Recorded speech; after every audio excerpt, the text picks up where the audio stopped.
जन सुराज के संस्थापक प्रशांत किशोर ने बिहार में बदलाव लाने की बात कही है। साथ ही नीतीश कुमार ने मुस्लिम समुदाय के साथ धोखा किया है, ये भी कहा है। नमस्कार, मैं हूं दीपा राय। आप सभी का हमारे चैनल पे बहुत बहुत स्वागत है।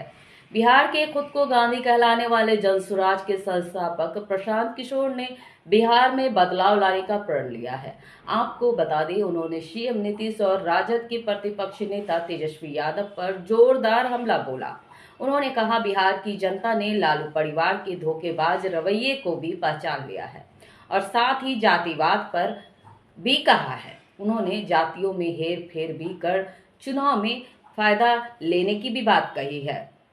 साथ ही बिहार में बदलाव की सख्त आवश्यकता है। यह बदलाव अब सिर्फ राजनीतिक शब्दों तक सीमित नहीं रह सकता है, बल्कि भ्रष्टाचार को खत्म करना, पलायन को रोकना और बच्चों के लिए शिक्षा की व्यवस्था को बेहतर बनाने का वक्त की जरूरत है।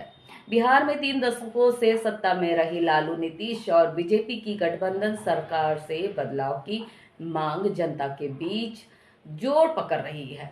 पीके ने कहा कि इस बदलाव की प्रक्रिया को आगे बढ़ाने के लिए 11 अप्रैल को गांधी मैदान में जन सुराज की बिहार बदलाव रैली आयोजित होगी, जिसमें राज्य भर से लोग एकजुट होंगे। यह रैली उन लोगों के लिए एक मंच बनेगी जो मानते हैं कि बिहार को एक नई दिशा की जरूरत है, एक ऐसी व्यवस्था जो राज्य को दूसरे विकसित राज्यों के समान आगे बढ़ाने के लिए प्रेरित किया जाए।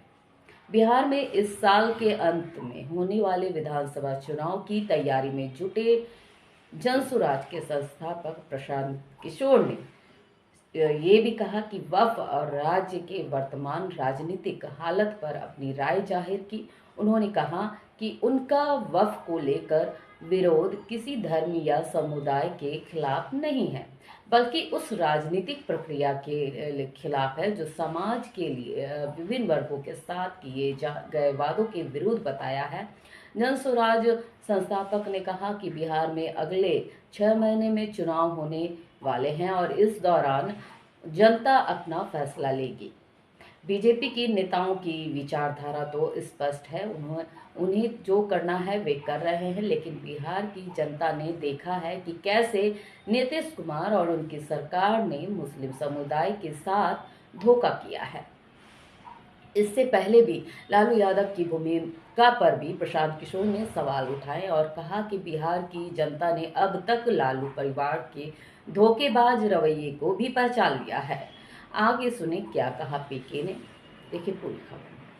बिहार की बर्बादी के लिए लालू और नीतीश जिम्मेवार हैं, क्योंकि पिछले 30-35 साल से लालू जी और नीतीश जी ही राज्य का नेतृत्व कर रहे हैं। लेकिन बिहार की बर्बादी के असली गुनाहगार कांग्रेसी और भाजपाई हैं।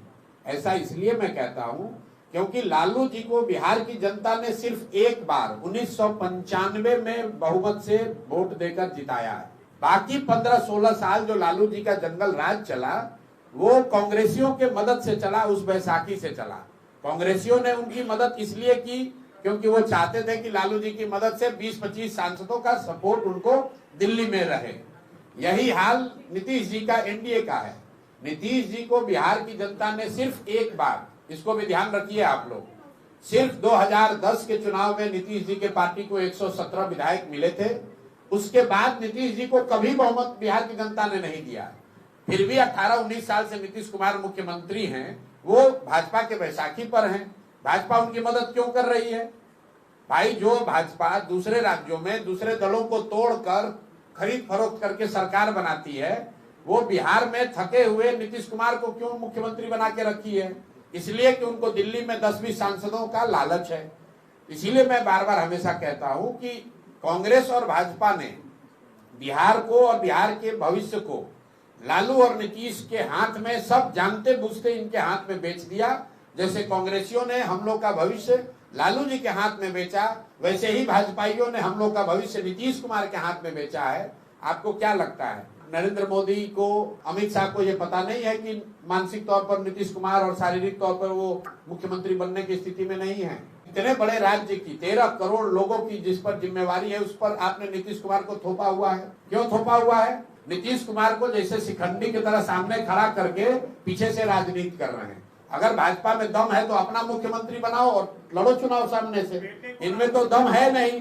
सामने से नीतीश कुमार का चेहरा लगा रखा है। वो आदमी ना शारीरिक तौर पर सक्षम है, ना मानसिक तौर पर स्वस्थ है, और उनको सामने रखकर और ये भी नहीं बता रहे हैं कि अगला मुख्यमंत्री नीतीश कुमार ही होगा। ये सिर्फ बिहार की जनता के साथ धोखा कर रहे हैं भाजपा वाले। सामने नीतीश कुमार को रखा है। अगर गलती से कहीं चुनाव जीत गए तो सबसे पहले नीतीश कुमार को हटाकर कोई भाजपा के आदमी को ये लोग बनाएंगे, जो काम इन लोगों ने महाराष्ट्र में किया है। तो भाजपा का तो यहाँ कोई ना नेता है ना नेतृत्व है, इसलिए भाजपा की बात कम होती है। ये लोग पिछलग्गू दल बनकर पीछे से, भोजपुरी में हम लोग कहते हैं निहुरल आइल चोर, तो ये वो लोग हैं जो छुप कर आकर बिहार की सत्ता को कब्जा करना चाहते हैं। क्योंकि 2015 में इन्होंने सामने से कोशिश की थी और औंधे मुंह गिरे थे, इसलिए अब फिर चाहते हैं कि किसी तरह व्यवस्था जुगाड़ लगाकर नीतीश कुमार को सामने रखकर समीकरण बनाकर लालू का डर दिखाकर हम लोग वापस आ जाएं और चुनाव के बाद अपना किसी भाजपाई को मुख्यमंत्री बना देंगे। जन स्वराज का जो विजन है वो ये है कि बिहार में ऐसी व्यवस्था बने जिसमें 15 साल से कम उम्र का कोई बच्चा ऐसा न हो जिसको विश्व स्तरीय बेहतर पढ़ाई की सुविधा न हो। जन स्वराज का विजन ये है कि 15 साल से 50 साल के उम्र का कोई युवा ऐसा न हो जिसके पास रोजी रोजगार करने के लिए पैसा पूंजी न हो। जन स्वराज का विजन ये है कि यहाँ पर 60 वर्ष से ज्यादा उम्र के जितने महिला पुरुष हैं उनको कम से कम 2000 रुपया पेंशन का मिले ताकि वो सम्मानजनक जिंदगी बिता सके। जन स्वराज का विजन ये है कि बिहार में खेती को मनरेगा से जोड़ा जाए ताकि बिहार का किसान भी पंजाब और हरियाणा के किसानों के तरह पैसे कमा सके।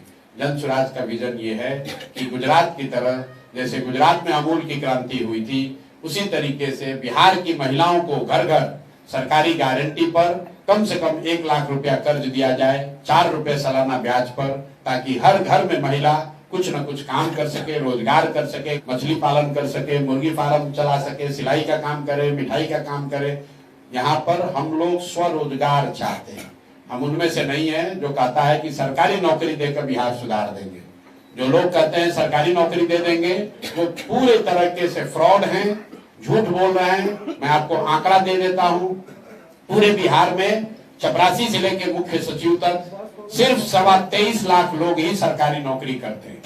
मतलब 1.97% लोग ही सरकारी नौकरी करते हैं। तो अगर कोई कह रहा है कि हम आकर नौकरी दे देंगे, तो पूरे बिहार में जितनी नौकरी, अगर सबको नौकरी मिल जाए तो भी 98% लोगों को सरकारी नौकरी नहीं मिल सकती है। ये झूठ बात है।